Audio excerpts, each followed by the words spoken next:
মনে রাখবেন ভাঙ্গা জিনিসগুলোকে আল্লাহ এমনভাবে সুন্দর করে নতুন করে সাজাবে, আপনাকে এমন সুন্দর জীবন দান করবে, যারা আপনাকে নামাতে চেয়েছিল তারা আপনি পর্যন্ত আর পৌঁছাতে পারবে না। সুবহানাল্লাহ।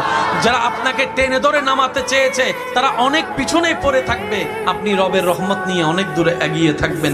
মনে রাখবেন, শুধু একটু সয়ে যাবেন, একটু ধৈর্য ধরে থাকবেন, একটু সহ্য করে চুপ করে থাকবেন।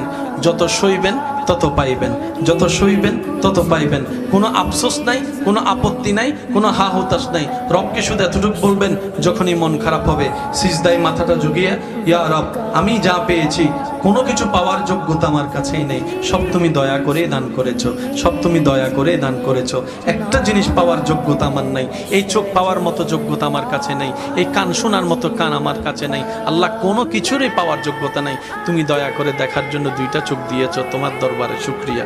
সুবহানাল্লাহ।